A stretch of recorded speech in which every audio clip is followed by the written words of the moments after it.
नमस्कार विद्यार्थियों। जैसे अपना 10th क्लास का टॉपिक चल रहा था पिछली क्लास में, वह था मानव संसाधन। और मानव संसाधन कुछ बिंदु अपन ने पढ़ लिए थे। आज उससे अगले बिंदु अपन पढ़ेंगे और लेसन था अपना 12वां लेसन था अपना मानव संसाधन। उसके कुछ बिंदु अपन ने पढ़ लिए थे।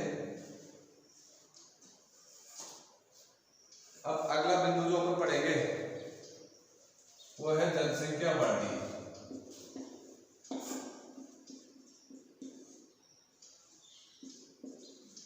जनसंख्या वृद्धि, जनसंख्या वृद्धि किसे कहते हैं? यानी यहाँ पर देखो, जनसंख्या वृद्धि का सीधा सीधा सा अर्थ होता है, सरल सा अर्थ होता है।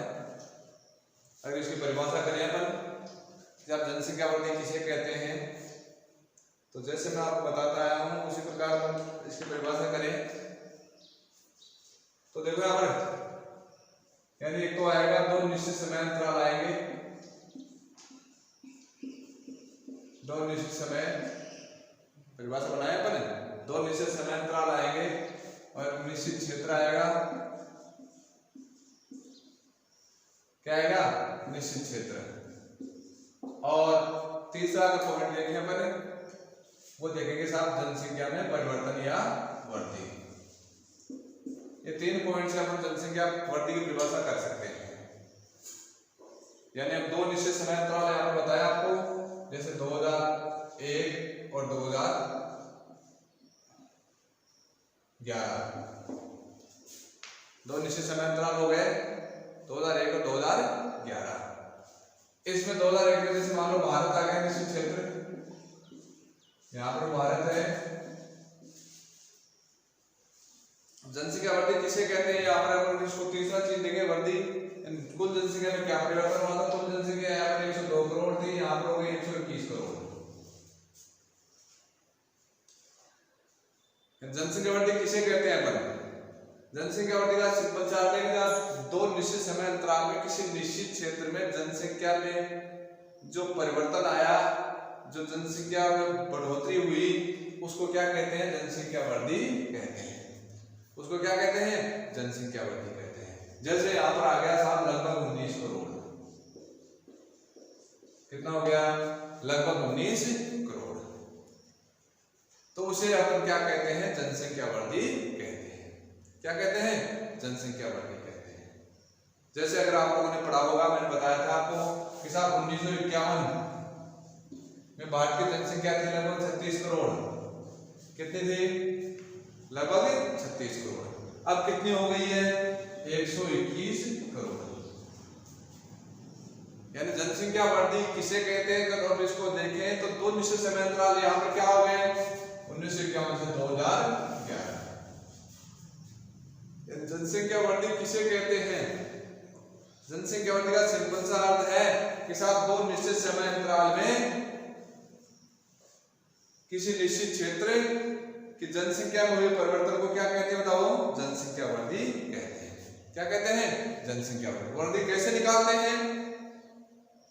कि पिछले समय और नए समय, दो निश्चित समय अंतराल है कि 2011 और 2001, तो वर्तमान समय बिंदु का पिछले समय बिंदु की जनसंख्या को घटा देते हैं तो जनसंख्या वृद्धि में दिखाई दे जाती है। वर्तमान समय बिंदु है, यानी जो अपना अधिकतम बिंदु है, समय बिंदु है, उसमें पिछले समय बिंदु की जनसंख्या को निकाल देंगे तो क्या निकल जाएगी? बताओ। जनसंख्या वृद्धि निकल जाएगी। साहब जनसंख्या वृद्धि कितनी होगी? बताओ। 10 साल में 19 करोड़। कितनी बढ़ गई? 19 करोड़। तो इसका मतलब इसे कहते हैं जनसंख्या वृद्धि। क्या कहते हैं? जनसंख्या वृद्धि। अब जनसंख्या वृद्धि का आकलन अपन दो दृष्टि से करते हैं, यानी प्रति दशक और प्रति वर्ष। जनसंख्या वृद्धि को अपन प्रदर्शित करते हैं दशकीय वृद्धि दर और प्रति वर्ष वृद्धि दर। दशकीय वृद्धि दर क्या बताओ? प्रति वर्ष वृद्धि दर। इस दृष्टि से अपन जनसंख्या वृद्धि दर की, जो जनसंख्या वृद्धि दर उसको प्रदर्शित करते हैं। जनसंख्या वृद्धि का आप समझ गए।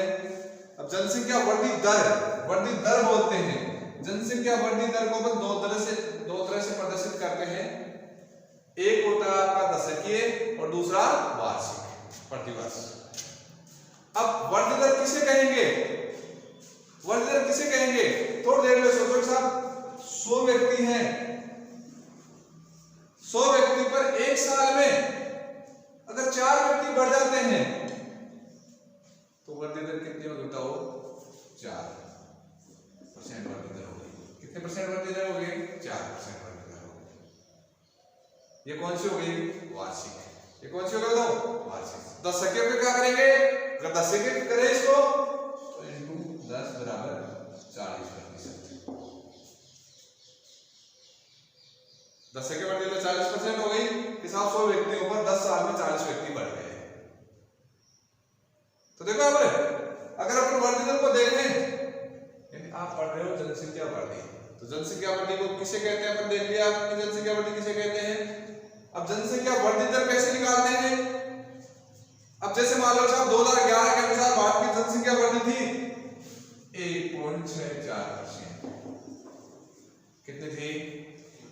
1.64%। कितनी वृद्धि थी? 1.64%। अब इसको दशकीय में देखें तो दशकीय में क्या होगा? दशकीय में हो गए, यानी दशकीय वृद्धि दर हो गई। तो इस प्रकार वृद्धि दर देखें। अब भारत की देखें इस दृष्टि से, भारत की देखें मैंने राजस्थान की देखें तो राजस्थान में 2011 में दशकीय वृद्धि थी 21.44। राजस्थान में दशकीय वृद्धि दर 2011 में कितनी तो 21.44। इसका मतलब ये जो भारतीय जो वृद्धि दर है काफी तेज गति से राजस्थान की जनसंख्या बढ़ रही है। तो देखो जैसे मैंने आपको वृद्धि दर अब बता रहे हैं, आपको जनसंख्या वृद्धि दर का अपना आंकड़ा देख रहे हैं आप कि साहब जनसंख्या वृद्धि किसे कहते हैं अपन, और जनसंख्या वृद्धि दर को किस प्रकार से आकलन करते हैं, ये समझ में आएगा आपके। अब यहाँ पर तो देखें भारत में जनसंख्या जो बढ़ी है ना,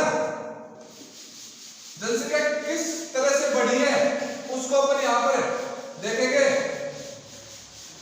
कि भारत में जो जनसंख्या बढ़ी है, भारत में जो जनसंख्या बढ़ी है उसको अपन क्या है, जो वृद्धि है जनसंख्या वृद्धि है उसको अपन क्या है 1901 से 2011 तक अपन क्या 4 कालखंडों में बांटते हैं। कितने कालखंडों में बांटते हैं? 4 कालखंडों में। जो अपने देश की जनसंख्या बढ़ी है कब से कब तक बताओ? 1901 से 2011 तक। यानी मैं आपको बताऊं भारत में प्रत्येक देश है उसमें जनसंख्या की काउंटिंग या गिनती प्रत्येक 10 वर्ष पर होती है, और भारत में जनगणना सर्वप्रथम हुई थी 1872 में। कब हुई थी? 1872 में। और 1901 से 2001 तक का 2011 तक का आकलन करें अपन, तो अपना 2011 तक आकलन करें तो जनसंख्या वृद्धि दर को अपन क्या है, जनसंख्या की वृद्धि को अपन 4 कालखंडों में बांटते हैं। पहला कालखंड आता है वो आता है स्थिर जनसंख्या। कौन सा था वो? स्थिर जनसंख्या। ये समय आता है 1901 से 1921। दूसरा कालखंड आता है स्थिर वृद्धि। यह आता है 1921 से 1951। तीसरा कालखंड है वो आता है जनसंख्या विस्फोट।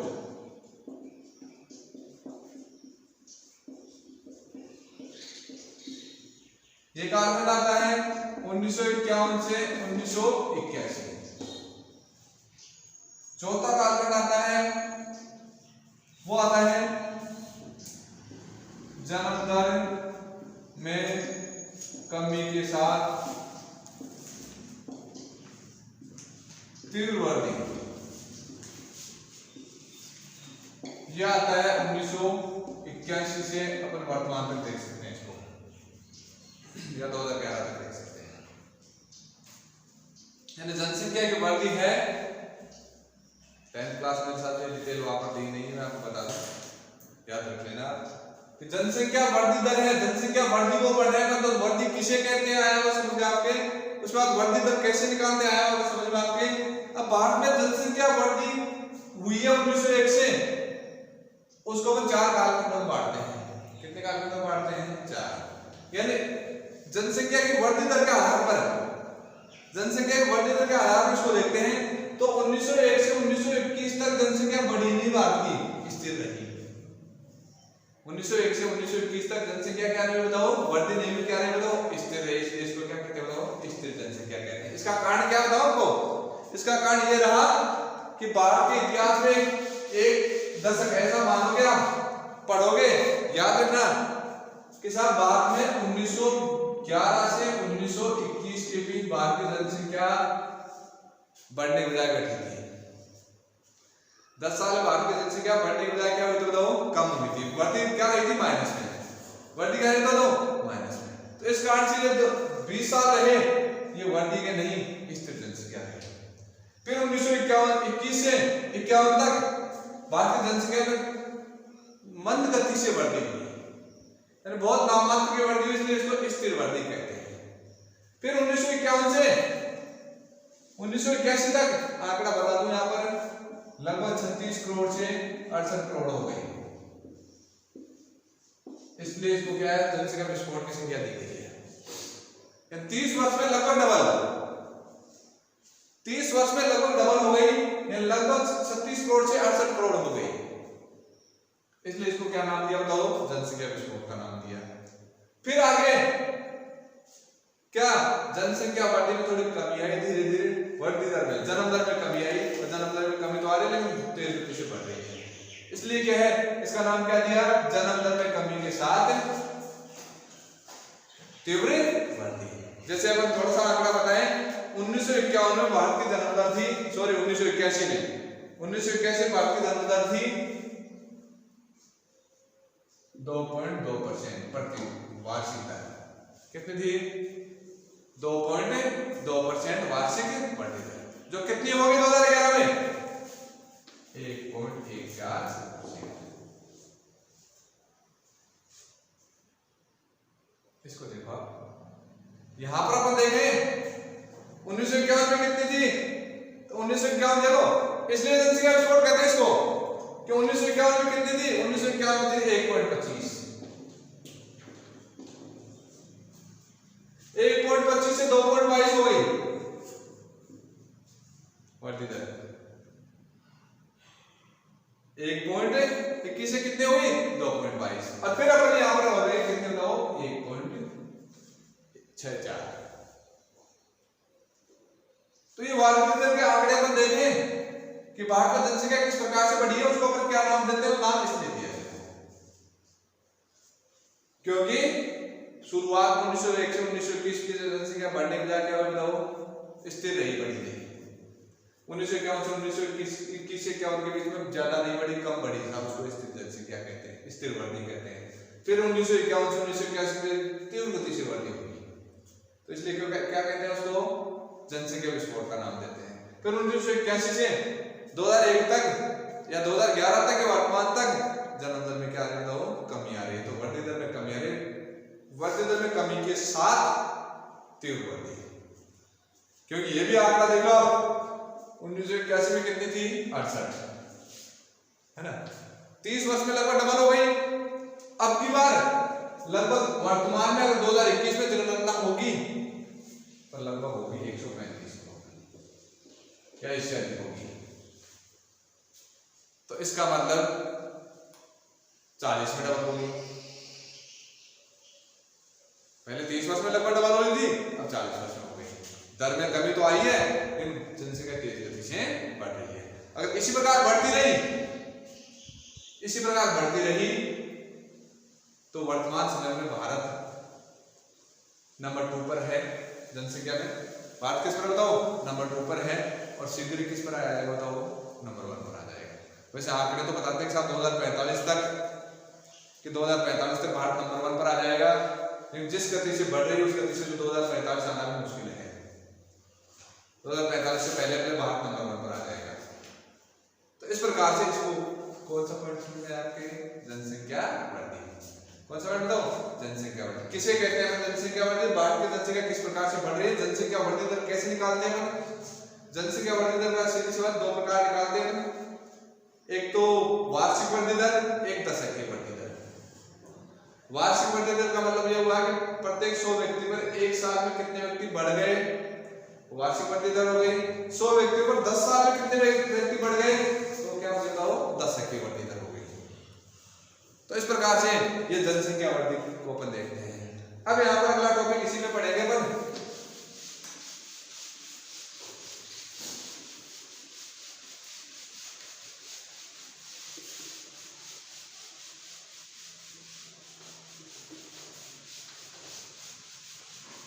इसमें अगला टॉपिक पढ़ेंगे अपन जनसंख्या वृद्धि के कारण, कि जनसंख्या क्यों बढ़ रही है, जनसंख्या वृद्धि के कारण देखेंगे अपन। तो देखा वैसे कारण तो खूब सारे आते हैं, लेकिन 10th के सिलेबस के हिसाब से उनका ज्यादा वर्णन नहीं है, तो थोड़ा बता रहा हूं आपको। जैसे कारण तो आते हैं, जैसे मान लो अशिक्षा है, आपके अंधविश्वास है, पिछड़ापन है, गरीबी है ना, बाल विवाह है, ये सब किसके कारण आते हैं, तो जनसंख्या वृद्धि के आते हैं। लेकिन यहाँ पर जो मूल कारण यहाँ पर दे रहे हैं वो देखो यहाँ पर, जनसंख्या के परिवर्तन को 3 तत्व प्रभावित करते हैं। पहला जन्म दर, दूसरा मृत्यु दर और तीसरा प्रवास। जनसंख्या की वृद्धि 3 तत्वों से प्रभावित होती है, जन्म दर, मृत्यु दर और प्रवास। यानी आप देखो जनसंख्या वृद्धि 2 बातों पर मुख्य रूप से निर्भर करती है, जन्म दर और मृत्यु दर। जैसे पीछे आपने पढ़ाया 1901 से लेकर 1951 तक भारत की जनसंख्या ज्यादा नहीं बढ़ी, उसका कारण क्या रहा, उसका कारण ये रहा कि साहब 1901 से 1951 तक किसके बीच बताओ, जन्म दर और मृत्यु के बीच ज्यादा अंतर नहीं रहा। किसके बीच बताओ, जन्म दर और मृत्यु दर के बीच ज्यादा अंतर नहीं रहा, इसलिए जनसंख्या में तीव्र गति से वृद्धि नहीं हुई। और जैसे मैंने दर्शक बताया था 1911 से 1921 के बीच, उसमें जन्म दर से ज्यादा क्या रही बताओ, मृत्यु दर। जन्म दर से क्या रही बताओ, मृत्यु दर अधिक रही, इसलिए जनसंख्या क्या होगी बताओ, कम होगी। तो देखो जन्म दर जितनी तेज गति से बढ़ती है बनी रहती है, मृत्यु दर में तीव्र गति से अगर कमी आती है तो जनसंख्या तीव्र गति से बढ़ेगी। जैसे मैंने आपको कालखंड बताया था 1951 से 1981, इस कालखंड को जनसंख्या विस्फोट क्यों कहते हैं, क्योंकि जब देश आजाद हुआ, स्वास्थ्य सुविधाओं का विकास हुआ, तो देश आजाद हुआ, स्वास्थ्य सुविधाओं का विकास हुआ, तो उस विकास के दौर में क्या हुआ कि साहब मृत्यु दर में तो बहुत अधिक परिवर्तन आया, कम हुई, और जन्म दर कम नहीं हुई, जिससे जो फासला बढ़ा मृत्यु दर जन्म दर में। जैसे मान लो मृत्यु दर जन्म दर यहाँ पर है और यहीं पर चली जाए तो जनसंख्या तीव्र गति से नहीं बढ़ेगी। लेकिन अगर मृत्यु जन्म दर इस तरीके से घटे, मृत्यु दर ऐसे घटे, तो फासला देखो, फासला बढ़ा दोनों के बीच में, और फासला बढ़ा तो क्या हुआ बताओ, जनसंख्या में तीव्र गति से बढ़ती है। जैसे सीधी सी बात है, आंकड़े देखो आप, जैसे मान लो ये जन्म दर, ये मृत्यु दर है, अगर ये बराबर चले तो जनसंख्या स्थिर से रहेगी, ज्यादा परिवर्तन नहीं आएगा, स्थिर तो यहाँ होकर रहेगी। अगर जन्म दर मृत्यु दर बराबर है तब तो स्थिर हो जाएगी। लेकिन अगर मान लो ये फासला जैसे जैसे बढ़ता जाएगा, जैसे जैसे बढ़ता जाएगा, वैसे वैसे क्या होगा, जनसंख्या तीव्र गति से बढ़ेगी। यही दौर रहा कौन सा, 1951 से 1921 के बीच, 81 के बीच। क्यों, उस समय स्वास्थ्य सुविधाओं में विकास हुआ भारत में, तो मृत्यु दर में तो आमूलचूल परिवर्तन हुआ, कम हुई मृत्यु दर तो, और जन्म दर में ज्यादा गिरावट नहीं आई। जन्म दर ज्यादा गिरावट क्यों नहीं आई, क्योंकि उस दौर में शिक्षा का प्रसार नहीं था, तो क्या है, जन्म दर में गिरावट नहीं आई। तो देखा यानी जन्म दर और मृत्यु दर प्रभावित करते हैं, किसको बताओ, जनसंख्या वृद्धि को। अब आता है प्रवास। प्रवास का मतलब क्या होता है, एक व्यक्ति अपने मूल निवास स्थान को छोड़कर दूसरी जगह जाकर बस जाता है, तो उसे क्या कहते हैं, प्रवास कहते हैं। प्रवास का मतलब यह है कि साहब एक व्यक्ति अपने मूल निवास स्थान को छोड़कर दूसरी जगह चला जाता है तो उसको क्या कहते हैं? प्रवास कहते हैं। और प्रवास कैसे प्रभावित करता है? यानी प्रवास में दो स्थान आते थे, वो एक उद्गम और एक क्या है? गंतव्य। उद्गम और गंतव्य। उद्गम का मतलब हुआ है जहां से व्यक्ति उठकर जा रहा है, गंतव्य जहां पर व्यक्ति पहुंच रहा है।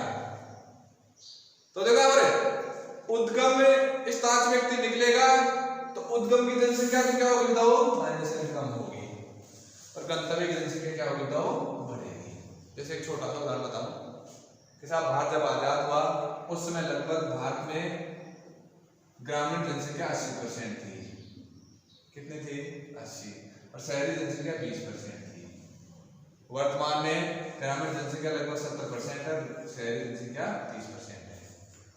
तो इसका अर्थ क्या हुआ कि गांव के लोग ज्यादा काम से वो शहरों में बसे, तो शहरी जनसंख्या का आकार बढ़ा और ग्रामीण जनसंख्या का आकार कम हुआ।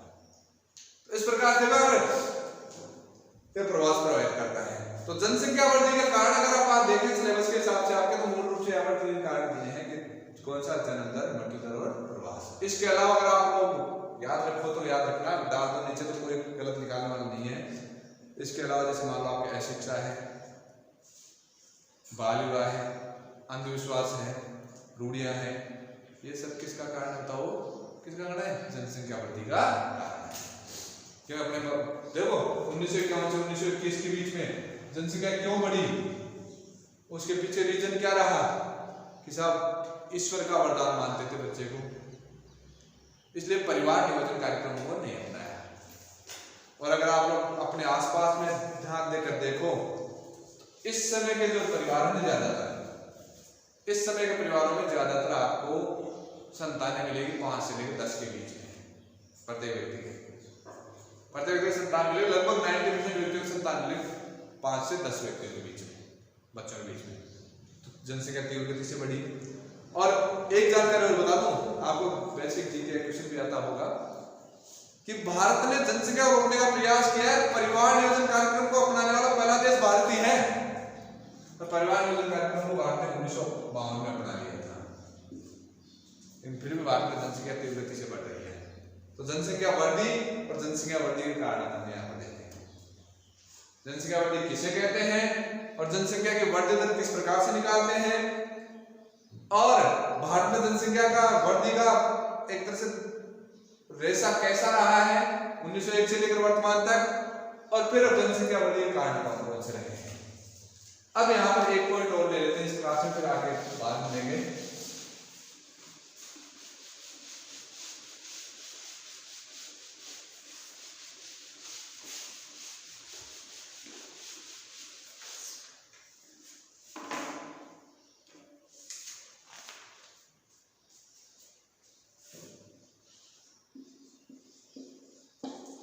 जनसंख्या घनत्व, जनसंख्या घनत्व किसे कहते हैं? तो देखा आप छोटा सा टॉपिक है जिसको ले लेते हैं अभी अपन। जनसंख्या घनत्व किसे कहते हैं? जनसंख्या घनत्व की परिभाषा अगर आप करोगे तो क्या आएगा कि साहब किसी निश्चित क्षेत्र में प्रति इकाई वर्ग किलोमीटर में रहने वाले लोगों की औसत संख्या को क्या कहते हैं? जनसंख्या घनत्व कहते हैं। किसी क्षेत्र में जैसे मान लो भारत हो गया, क्षेत्र भारत हो गया, और प्रति इकाई प्रति वर्ग किलोमीटर,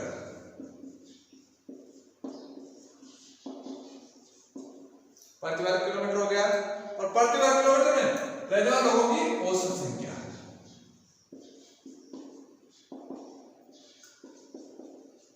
औसत संख्या क्या कहते हैं? जनसंख्या घनत्व कहते हैं।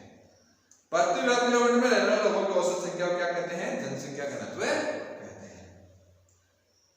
अब जनसंख्या घनत्व कैसे निकलता है? सीधा सा सूत्र है इसका, कुल जनसंख्या बटा कुल क्षेत्रफल, तो औसत निकल जाएगा। जैसे आपने मैथ में औसत पढ़ा होगा, औसत कैसे निकालते हैं? तो औसत निकालने का सीधा सीधा उपाय है कुल जनसंख्या बटा क्या हो गया बताओ? कुल जनसंख्या बटा कुल क्षेत्रफल। अब भारत में अब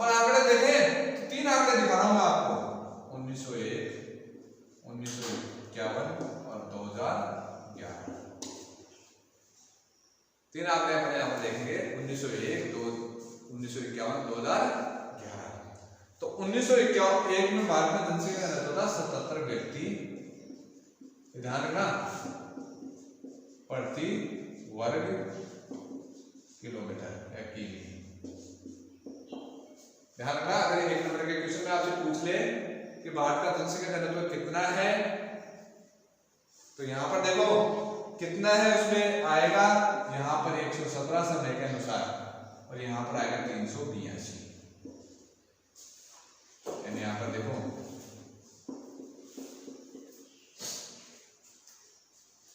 3 आंकड़े अपन देखें, 1901 में 77 व्यक्ति प्रति वर्ग किलोमीटर, 1951 में 117 व्यक्ति प्रति वर्ग किलोमीटर और 2011 में 382 व्यक्ति प्रति वर्ग किलोमीटर।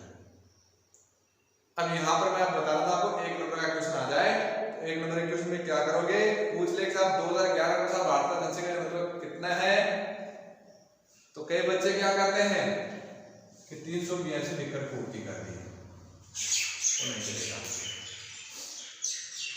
क्या आएगा, साथ में लिखना व्यक्ति प्रति वर्ग किलोमीटर, इकाई लिखना जरूरी है, व्यक्ति प्रति वर्ग किलोमीटर। तो इस प्रकार देखो यहाँ पर ये जनसंख्या घनत्व होता है।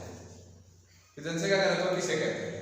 जनसंख्या घनत्व का सिंपल सा उपाय है, सरल सा परिभाषा है तरह से कि साहब किसी निश्चित क्षेत्र में प्रति इकाई वर्ग किलोमीटर, प्रति वर्ग किलोमीटर में रहने वाले लोगों की संख्या को क्या कहते हैं, औसत संख्या को जनसंख्या घनत्व कहा जाता है। अब राजस्थान के निवासी हो, राजस्थान के निवासी हो तो आपको एक इस आंकड़े में, अब मैं 2011 का बता देता हूँ फिलहाल। साहब 2011 में राजस्थान का जनसंख्या घनत्व कितना था, तो 2001 और 2011 या 2011 देख लेते हैं। 2011 में हमारा राजस्थान का इधर देख लेते हैं, तो 2011 में था अपना 201 व्यक्ति, 2011 में 201 व्यक्ति प्रति वर्ग, और 2001 में देखें अपन इसका तो 165 व्यक्ति। राजस्थान का देखें, राजस्थान का जनसंख्या घनत्व कितना है, तो राजस्थान का जनसंख्या घनत्व औसत से कम है, औसत से कम है। कौन से औसत से? राष्ट्रीय औसत से। राष्ट्रीय औसत कितना है? 382, राजस्थान का कितना है? 201। अब राजस्थान के अंदर जिलों का आंकड़ा देखें तो जिलों में देखो सबसे अधिक जयपुर 598, सबसे कम जैसलमेर 17 व्यक्ति प्रति वर्ग किलोमीटर। तो मैंने आपको जनसंख्या वितरण पढ़ाया था, तो उसमें बताया था जनसंख्या वितरण असमान है, उस प्रकार जनसंख्या घनत्व भी अपने देश में क्या पाया जाएगा, असमान पाया जाएगा। अब आंकड़े देखो, आप इससे अगला टॉपिक छोटा सा बता देता हूं आपको कि यहाँ पर 382, यहाँ पर 201, यहाँ पर 598, यहाँ पर 17। इसका मतलब एक क्वेश्चन बनता है कि आप भारत में जनसंख्या घनत्व क्या बताओ, असमान है। जनसंख्या घनत्व क्या बताओ, असमान है। अब जनसंख्या घनत्व असमान क्यों है, उसके पीछे कारण क्या है, तो बहुत सारे कारण है उसमें। जैसे एग्जांपल बताऊं आपको, माउंट एवरेस्ट पर कौन रहने जाएगा, अब इसी में देखा जयपुर और जैसलमेर, तो इसमें आपको अगर आप गहराई से ध्यान दोगे ना तो आपको आंकड़े दिख जाएंगे कि किस प्रकार से जलवायु परिस्थिति है, भौगोलिक परिस्थितियां हैं, भूमि के निर्माण है, भूमि की प्रकृति है ना, रोजगार के साधन है, ये सभी किसको प्रभावित करते हैं, जनसंख्या घनत्व को प्रभावित करते हैं। इन कठोर जलवायु होगी वहां पर जनसंख्या घनत्व कम होगा, मनुष्य अनुकूल जलवायु होगी वहां जनसंख्या घनत्व अधिक रहेगा। जैसे अपने देश में कुछ राज्य गिना रहा हूं आपको, जैसे आपको उत्तर प्रदेश है, महाराष्ट्र है, आपके पश्चिम बंगाल है, बिहार है, ये जनसंख्या, केरल है, ये जनसंख्या अधिक जनसंख्या घनत्व वाले राज्य हैं। क्यों है? क्योंकि वहां पर सारी चीज अनुकूल है, सिंचाई की सुविधाएं हैं, उपजाऊ भूमि है, समतल मैदान है, अनुकूल जलवायु है। इस कारण से क्या है, रोजगार के साधन है। इस कारण से वहां पर जनसंख्या घनत्व क्या पाया जाता है, अधिक पाया जाता है। और जिन क्षेत्रों में आपको जनसंख्या घनत्व कम मिलेगा, जैसे पूर्वोत्तर राज्य है साहब, जैसे अपने देश में अरुणाचल प्रदेश है, अरुणाचल प्रदेश का जनसंख्या घनत्व सबसे कम है, 17 व्यक्ति प्रति वर्ग किलोमीटर। क्यों है? उसके पीछे कारण क्या है? उसके पीछे कारण है बहुत सारे उत्तरदायी है, जैसे पहाड़ी इलाका है, अनुकूल जलवायु नहीं है, रोजगार के साधन नहीं है, समतल मैदान नहीं है, जिस कारण से अरुणाचल प्रदेश में जनसंख्या घनत्व क्या आपका वो कम है। तो इस प्रकार से जनसंख्या घनत्व और जनसंख्या घनत्व को प्रभावित करने वाले कारक करने पड़े। जब जनसंख्या घनत्व किसे कहते हैं, इसको प्रभावित करने वाले कारक कौन से हैं, आया होगा समझ में आपके। अब आगे टॉपिक है अपन, कुछ बिंदु रहेंगे इसके, वो बिंदु अगली क्लास में देखेंगे। जैसे मान लो आपका साक्षरता है, लिंगानुपात है, नगरीकरण है, ये सब अगले बिंदु में पढ़ेंगे। ठीक है, धन्यवाद।